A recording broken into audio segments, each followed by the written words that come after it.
And the rules of the modern economy were structured to make the rich richer. His blog, Beat the Press, provides commentary on economic reporting. His analyses have appeared in many major publications, including the Atlantic Monthly, the Washington Post, and the London Financial Times. Dr. Baker previously worked as a senior economist at the Economic Policy Institute and as a consultant for the World Bank, the Joint Economic Committee of the U.S. Congress, and the Organization for Economic Cooperation and Development, Trade Union Advisory Council. He received his BA from Swarthmore College and his PhD in economics from the University of Michigan. And finally, and certainly most importantly, Dean graciously accepted my invitation to speak at a 2013 National Affairs hosted policy forum entitled "You Need a Raise, Fighting Growing Income Inequality and the Policies that Foster It." So please welcome to the podium Dr. Dean Baker. Dean.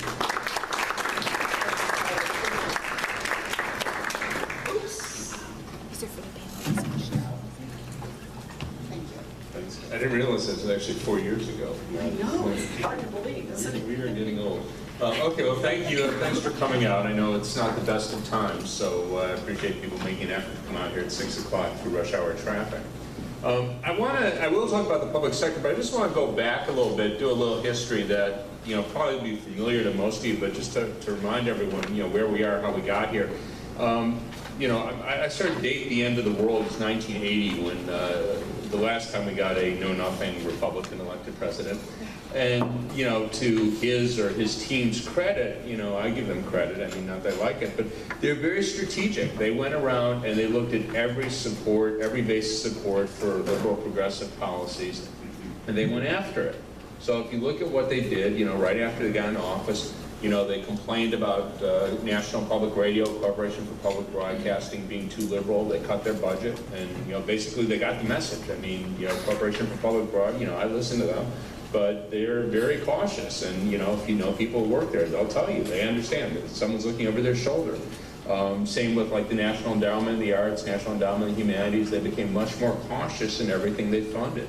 One of the big things they did that got very little attention, legal aid. I had a lot of friends who wanted to become lawyers, did become lawyers, with the idea that legal aid was a really great thing. That they sued over discrimination, gender, race discrimination. They had class action suits. Well, Reagan came in and he said, okay, he cut the budget and he said, legal aid, no class action suits. You can't sue the government. Legal aid is about helping people that are being evicted from their apartment, that are, have a credit card issue, the divorce, and, important things. Obviously, low-income people need lawyers, but none of this idea that you're going to change society that way. So that was, again, very quick, very, from their vantage point, very, very clever. And then, of course, unions. That was front and center. Obviously, they understood unions were their enemy. Unions, obviously overwhelmingly voted Democratic. And, the two big things that I'll mention right off the bat there, one was PATCO, people remember that, the air traffic controller strike in March of 1981. And Reagan said, okay, you have, I forget, it was 28 hours, 48 hours, get back to work or you're all fired. And, arguably it's illegal for them to strike. I know many union lawyers in the public sector in many states have comparable laws, and public sector workers do strike, and whether it's legal or not, usually they hash it out. It's very, very rare anyone gets fired over this. In this case, they immediately said, you have 48 hours. He told the union officers that you have to order people back to work. They didn't do, the ones that didn't do that, they literally arrested them, put them in jail, and the rest lost their jobs. Now that was important in and of itself, but that set a pattern, because shortly after that you had Eastern Airlines locked out their pilots and replaced them.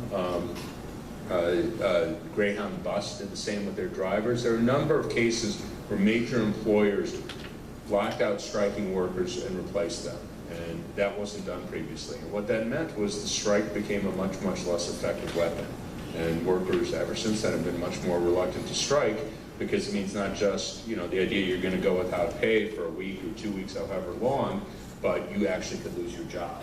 And of course, many did in strikes. The other thing that he did was basically he gummed up the works of the National Labor Relations Board. He didn't appoint people. They got a huge backlog. At one point, their backlog was over 2 years. That made it kind of a joke because, to my view, I mean, obviously the National Labor Relations Board does lots of things, but the main thing, to my view, is it protects workers who are trying to organize. So if you're being dismissed because you're in an organizing drive and you take your case to the National Labor Relations Board and it takes 2 years to hear it, and let's say you win, I mean, you can't always prove the case because obviously no employer ever says, hey, I fired you because you were trying to organize a union, and no one ever says that, so you have to try and show, they'll have some story, you have to try and show that's the case. If it takes 2 years, though, you might as well forget it, because they pick out who the lead organizers were. 2 years later, you take the case, they rule in your favor, great, you get your job back. Meanwhile, the drive is long gone, and everyone else has gotten the message, that you better not try and organize a union here. You'll be in big trouble. So this had the desired effect. If you look at unionization rates in the private sector, it was around 20% back in 1980. Today, it's roughly 7%. So they enormously weakened unions in the private sector. So then they came up with the great idea to go, okay, well, what's left? And that's the current agenda, go after the public sector unions. And, that's what we're seeing in Wisconsin, we're seeing it around the country. And, they have a variety of mechanisms. I mean, the most extreme case is just saying, okay, you can't have collective bargaining in the public sector, which under, federal law, they can do that. It's really up to the state. They can do almost anything they want. And through much of the South, and I'm embarrassed to say, I don't know the state of the law in Virginia, but through much of the South, it is illegal for public sector workers to bargain collectively. So, they've gotten that, but, their idea, obviously Wisconsin has historically been a strong labor state, and they're taking advantage of somehow they got Scott Walker elected. I don't know enough to the specifics there, but they managed to get, someone who by any standards is a pretty right-wing Republican governor, and he went to war with the unions. And, one of the things, again, it just shows their duplicity here, because Walker, when he first went to bat against the public sector unions, he made a big point of saying, private sector unions are fine, but the problem is the public sector. So he goes to bat against the public sector unions. We're not going to deduct dues anymore, very much limits their collective bargaining rights. Then after he gets that, he turns around, they became a right-to-work state on the private side. So, obviously the issue here is unions. They're just being very opportunistic. So they're trying to make a distinction between the public sector and private sector. And my handout here is a review I did of a book. It came out a couple years ago that the right was widely touting. I don't know if they're still widely touting it. I mean, I don't know because of my review. But in any case, the whole point of it is, the review is that there's this basic conflict between public sector unions and the idea of democracy. And the gist of his argument is, well, public sector unions help the people get elected who then negotiate with them. So that this is their argument. And this, again, if we're just him, no one would care. But this is the sort of argument Scott Walker and other right-wing governors or right-wing politicians have made, that, we have this horrible incestuous situation where unions get people elected to office, and then they negotiate with them, and they're generous to them. And you go, okay, well, there can be some conflict like that. How about contractors? Somehow that doesn't enter, so the argument is that people who do business with the state are going to try and get people friendly to them in office. So I'll grant that. But that happens on the contractor side as well. So you have contractors that, most obviously people build roads, and, it's not a secret, they give money to politicians, and then they expect those politicians to award them contracts. So yes, this is an issue. And, the good thing about with unions is it's known, it's public. So if, AFSCME or the teachers unions, if they're giving contributions to a candidate, they can't hide it, but that's against the law. So odds are we know the vast majority of public sector contribution. On the other hand, if you have a road contractor who's looking to get a big contract with the state of Virginia or wherever it might be, they have 1,001 ways to hide that, and it's becoming easier and easier to do that. So the idea that somehow we have to worry about this with the unions, but for everyone else it's a non-issue, I mean, that one's a little hard to take. But that's kind of the gist of what they try to argue on that. Now, in terms of where they go, it's again, the obvious things are sort of those directed, the policies that are directed immediately at unions, like denying collective bargaining rights. But and also one of the things that they've done in Wisconsin, a number of other states, the state will no longer collect dues. So again, obviously, it's a big hassle for the union if they make a point of collecting dues from all their members, and you know the unions in Wisconsin have suffered a lot because of that. You know, they've lost a lot of members. It's both two things there. Obviously, one is there's no longer mandatory fees, so you could have. I hate the term right to work. I call this a freedom of contract issue. That you know, in principle, that they somehow make this into a right that, you know, I want to go work at a place and I'm getting the benefits of the union, but I don't feel like paying for it. So it's my right to work. You know, so they make this into a right. You go, okay, well, I'm working for an employer and the employer is claiming I have to wear a stupid uniform and I have to greet everyone by saying, oh, how are you this morning? How's your family? They could do that. You know, that doesn't interfere with my right to work. But somehow if my coworkers have said they want a union to represent them, and because I'm getting the benefits of that, I also have to pay the fee, that's interfering with the right to work. So I hate the term right to work. I just call it freedom of contract. But the point is, as we all know, it's obviously much, much harder for a union to organize and to keep solidarity and be a strong force if people have the option just not to pay dues and to get all the benefits of the union, which again, they do in Wisconsin and now many, many other states. But again, those are the most direct and obvious things. But the other parts of it, the other aspects, contracting out. They do this all the time, and this is obviously a way to get out of union bargaining in many cases, because almost invariably, whoever they're contracting with is not a union shop. So that's very often the main reason to contract. So this is done all the time. Obviously, Trump is looking to do that at the federal level, but that's done all the time. The other major area like that I'll mention is school choice. You know, charter schools, various ways to get around public schools. And this is an area that, you know, has divided a lot of, what do you want to call them, progressives, Democrats, I would say, because, you know, certainly the Obama administration was very sympathetic to school reform was the term they'd often use. And, you know, again, here too, you know, who wouldn't be sympathetic to the idea that, you know, we have kids, it's always put, you know, we have kids disproportionately, you know, minorities, African Americans, Hispanics in really bad schools. So if we could say, okay, we're going to snap our fingers, the problem is, you know, the school unions, and they're making it very difficult or impossible to fire the bad teachers. So if we get rid of the unions, then, you know, we could just work around them, and then they'll have good schools and the students will perform well. And, you know, as much as I support unions and teachers' rights, everything, if I thought that were true, I'd go, yeah, that would probably be a good policy. But the reality is, we've had all sorts of experiments, and you know, I'll just mention, you know, again, I'm not an expert in this area of research, but I've, you know, followed it some. And I think what you could say after, you know, we've been doing this for basically a quarter century, I mean, it dates back to Bush 1. I mean, there were actually experiments earlier, but I mean, Bush 1 really pushed it in a big way. That at very, very best, you can find some cases where there's modest improvements in test scores. There are many cases where students in the charter schools do worse. There's no story there where you could turn around school systems and suddenly students who have all the disadvantages of poverty, you know, growing up in poverty, facing discrimination. We don't have a magic formula where we could just turn around and, you know, give all these kids really good educations and they're going to come out and, you know, do as well as, you know, kids coming from upper middle class backgrounds and, you know, have all the benefits of that. We don't have that. We know that now. So this is the way to attack unions. It's not a way to have better outcomes for students. The other point I'll just make on that, and, you know, I've had arguments with people, it's just kind of like, are you serious? Well, I suppose I don't know whether Virginia's the South, but in any case, there are no teachers' unions through most of the South. Okay, last I looked, Texas is not leading the world in the quality of the education that students are getting. Okay, well that can't be, whatever problems the students in Texas have, that can't be because of teachers' unions, because they don't have it. Okay, and that's through much of the South.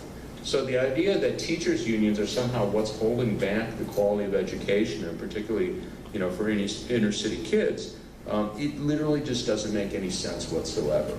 Okay, but we hear that all the time, and, you know, again, I went from being, you know, somewhat neutral to maybe even modestly supportive of the idea of school reform to being pretty hostile to it because of A, you know, the evidence that there's not much to show for it, and B, you know, look, if we didn't have teachers' unions, you know, again, we saw how close the races were in Michigan and Wisconsin. Things would look a lot worse if we didn't have teachers' unions, you know, across the Northeast, Midwest, West Coast, the states that we still have them. So, again, can you find ways to make the schools better? Of course.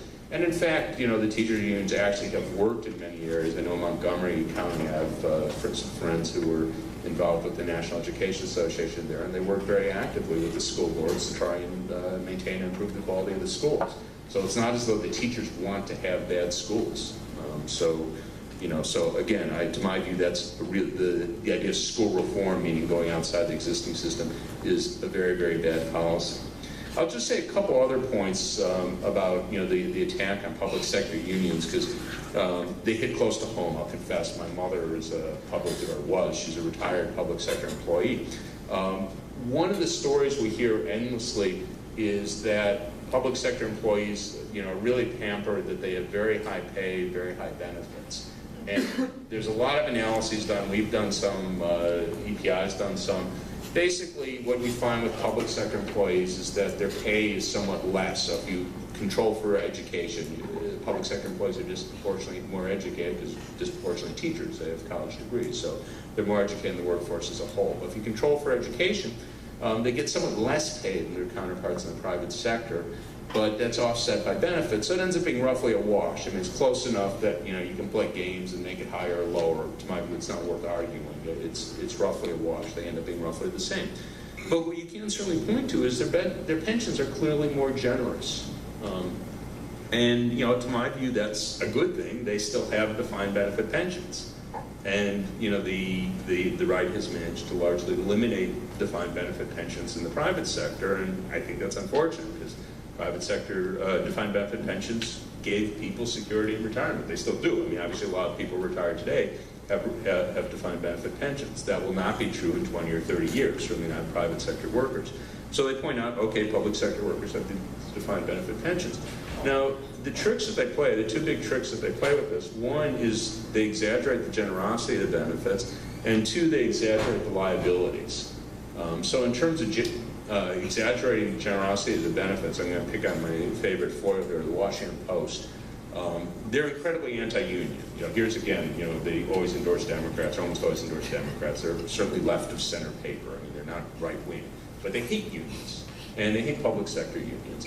And I remember, this is probably about 5 or 6 years ago now, they had a story on public sector unions, or public sector pensions, I'm sorry, and how they're so generous. And it was literally a front page story, and it jumped to the inside, 2 full pages. And they begin by talking about this guy from, I think it was Bell City, California. It's this mid-sized city, like 100,000 people. And the guy was apparently, I'm sorry? I think he's in jail now. Yeah, well, you're taking my punchline. Anyhow, so he's getting like $150,000 a year in pensions. And you go, wow, that does sound like, that's really out of line. Well, when you read through the piece, you find the reason why he's getting $150,000, he wasn't in a union. Okay, he was the city manager. He'd given himself 3 other positions. He was getting pensions on 4 positions, and he was committing fraud. And now he's in jail. So what this had to do with unions for public sector workers, really beyond me. It had nothing. They had a story about a guy committing fraud, which might have been a good story, but it had nothing to do with the generosity of their pensions. But they'll routinely report how generous these pensions are. And one of the things that, again, it's just painful for, my blog, Beat the Press, I'm writing on media coverage, I often write about this. They'll report on how generous their pensions are. Well, one of the things they often neglect to mention is that roughly 1/3 of public sector employees don't have Social Security. My mother's in that boat. So she gets a pension, she worked 30 years thereabout with the state of Illinois, she's college educated. She has a pension, I don't know the exact amount, but it's over 30,000, mid 30,000. So you probably think, wow, you have a pension mid 30s and then Social Security, that's pretty good. Except she doesn't have Social Security. Okay, but you'll see that reported all the time where they won't make that point. That, so when you actually look at the pensions that they have, you're pretty hard pressed to argue that they're too generous. I saw a piece on New York City pensions, and they're making a big point of how generous they were. I looked at it more carefully. And their average pension, they do have Social Security there, it's about $18,000 a year, which is a nice supplement to your Social Security. But it's hard to imagine someone living all that well with Social Security at $18,000. It's not that huge a pension. The other thing is exaggerating the liabilities, and I've had a lot of fun with these guys because there's different ways, and I'm not going to bore you with the details about how you measure the liabilities, but basically the stories you could use different you're looking at a future stream. You know, they typically calculate a pensions liabilities over 30 years. You know, so current workers, retirees, what will they have to pay out over 30 years? And depending on how